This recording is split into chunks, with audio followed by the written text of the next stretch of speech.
किसान आंदोलन से चमके चेहरे आज ताऊ हरिंदर हमारे साथ हैं। उनसे जानना चाहेंगे कि अखिलेश यादव जी भी यहाँ पर आ रहे हैं, क्या यह उनके स्वागत के लिए भी आए हैं? पहले तो आपका स्वागत है ताऊ। धन्यवाद आपका और आपके दर्शकों को ताऊ का राम राम, सलाम, आदाब, सत श्री अकाल। अखिलेश यादव जी का आज हापुड़ आगमन है, आप उनके स्वागत के लिए भी आए हैं, कैसे ताऊ? देखिए, अखिलेश यादव जी आ रहे हैं, साथ में जयंत चौधरी जी हैं। दोनों युवा हैं, एक धरती पुत्र का लड़का है और एक भारत के पूर्व प्रधानमंत्री का पौत्र है, और दोनों किसान के बेटे हैं। और जब किसान के बेटे सड़कों पे चलते हैं तो किसानों का सैलाब उमड़ता है, तो फिर ये किसान का बेटा क्यों नहीं आएगा उनके स्वागत में?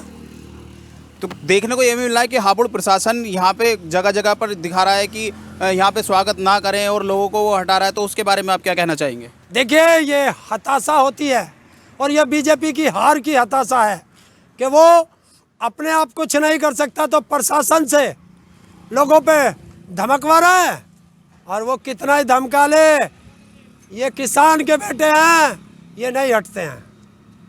तो जैसे अखिलेश यादव जी यहाँ से गुजरेंगे, उनके स्वागत में आप यहाँ पर खुद भी आए हुए हैं, तो लोग काफ़ी भीड़ वहाँ पे देखा था हमने कि कई जगह जगह पर उनका स्वागत हो रहा है। तो आने वाली सत्ता में जैसे आने वाला माहौल दिख रहा है, तो उसके बारे में आप क्या आने वाली सत्ता किसकी होगी?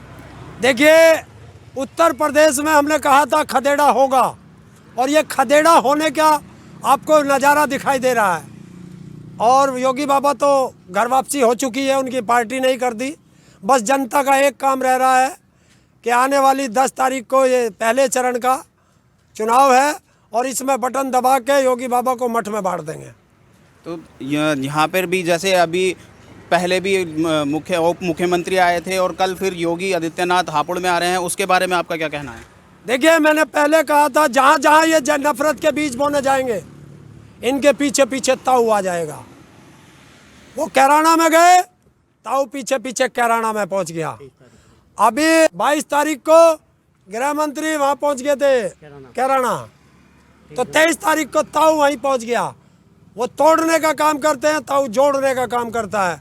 वो नफरत फैलाते हैं, ताऊ प्यार बांटने पहुंच जाता है। तो इनकी जो वो है नफरत की नीति है, वो उत्तर प्रदेश में नहीं चलेगी। हिंदू मुस्लिम नहीं होने देंगे, चाहे कुछ भी हो जाए। चुनाव होगा तो महंगाई पे होगा, बेरोजगारी पे होगा, शिक्षा पे होगा, स्वास्थ्य पे होगा, और किसानों के मुद्दे पर होगा। तो किसानों का मुद्दा जो चलता आ रहा था काफ़ी समय से, लगभग 14 महीने जो आंदोलन आपने किया था वहाँ पे, तो प्रधानमंत्री ने वो वापस लेने के बाद भी कहता है कि ये किसानों के हित में है, तो उसके बारे में आप क्या कहेंगे? देखिए, सब ये तो एक ड्रामा करते हैं। वो पता नहीं कौन है जो इनको बताता किसानों के हित में है। वो एक किताब है, किताब के ऊपर मोटे अक्षरों में लिखा किसान का बिल, और जब उसका जिलत हटाते हैं तो अंदर लिखा है अडानी अंबानी का बिल। उसे कोई नहीं बताता। तो ये उद्योगपतियों का बिल था। बताइए, आप बताओगे मुझे कि बड़े बड़े गोदाम कौन बना सकता है?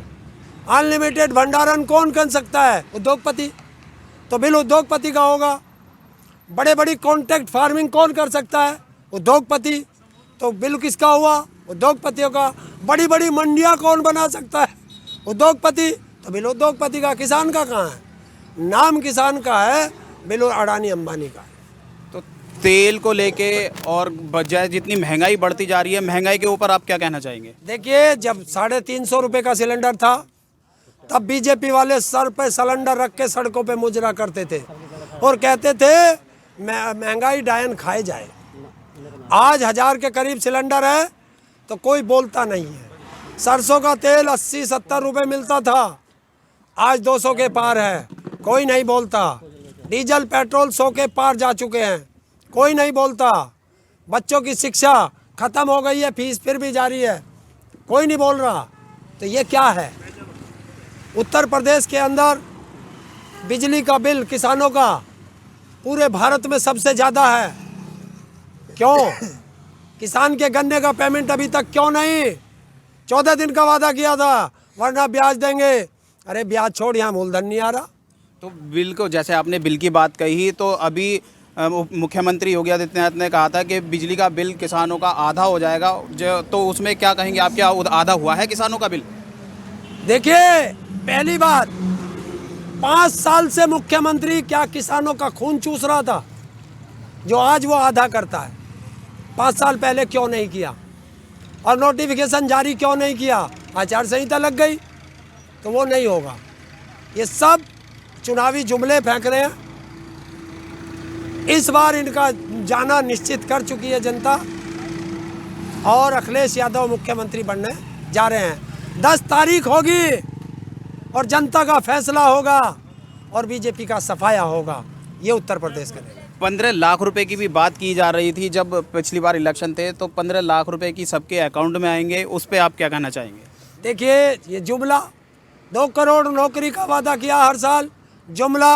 उत्तर प्रदेश सरकार ने 70 लाख नौकरियों का वादा किया, जुमला। लखीमपुर खीरी में किसानों के ऊपर गाड़ी चढ़ा के उनकी हत्या करते हैं, और वो हत्यारा आज भी मोदी की बराबर में गृह राज्य मंत्री बन के बैठा हुआ है।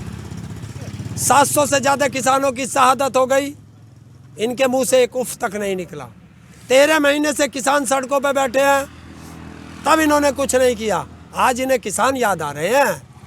किसान, अभी 2 दिन पहले ही एक ट्वीट भी आ रहा था और खबर भी आ रही थी कि गृह मंत्री जो हैं अमित शाह, उन्होंने किसान नेताओं से बात की है, तो उसके बारे में आप क्या कहेंगे? देखिए, 350 किसानों का इन्होंने वादा किया था, और किसान नहीं, क्योंकि मैंने पहले ही कहा ये धर्म और जाति में बांटते हैं, तो इन्होंने कहा 350 जाटों से मिलेंगे, बिरादरी पे आए थे।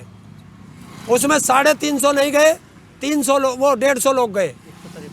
और वे लोग जब वहाँ उनसे हाथ जोड़ के गृह मंत्री ने माफ़ी मांगी, और संजीव बालियान ने माफ़ी मांगी, बागपत के सांसद ने माफ़ी मांगी, परवेश वर्मा के घर पर मीटिंग थी, उसने माफ़ी मांगी, जो दिल्ली का सांसद है, और ये कह रहे हैं कि हमारी इज्जत बचा लो, और वरना अखिलेश की सरकार आ जाएगी। तो ये तो डर गए, इनको पता है अखिलेश की सरकार आ रही है। फिर उनसे कहा कि अच्छा कौन कौन वोट देगा बीजेपी को, तो उन 150-53 में से 15 लोगों ने हाथ उठाया और बाकी ने जेब में हाथ धर लिया, क्योंकि उन्होंने सवाल किया कि जब जाट कहाँ थे, जब तुम कहाँ थे जब जाट वहाँ बैठे थे बॉर्डर पे, जब तुम कहाँ थे जब जाटों पे गाड़ी चढ़ा रहे थे, जब तुम कहाँ थे जब जाटों को आतंकवादी, खालिस्तानी, टुकड़े टुकड़े गैंग, माओवादी, नक्सली।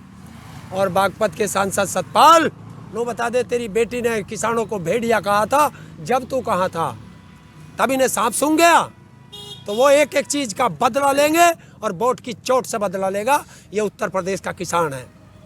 आखिरी सवाल हमारा, आप जनता से क्या कहना चाहते हैं? जनता से एक ही अपील है कि जब आप वोट गिरने जाओ, तो जो 350 का सिलेंडर 1000 का हो गया, उसे प्रणाम करके जाना। किसानों की शहादत को मत भूल जाना, 13 महीने की किसानों की तपस्या को मत भूल जाना, और ये मत भूल जाना कि किसानों को आतंकवादी, खालिस्तानी, टुकड़े टुकड़े गैंग, माओवादी, नक्सली कहा था। और बागपत के सांसद याद करके सुन ले, तेरी बेटी ने हमें भेड़िया कहा था, और भेड़िए के सामने जो आ जाता है उसे पाड़ के खा जाते हैं। तो उत्तर प्रदेश की जनता इस बार बीजेपी को पाड़ के खा जाएगी, मठ में बांट देगी। तो ये हमारे साथ थे ताऊ हरेंद्र। भारत टाइम्स के लिए सचिन सिंह।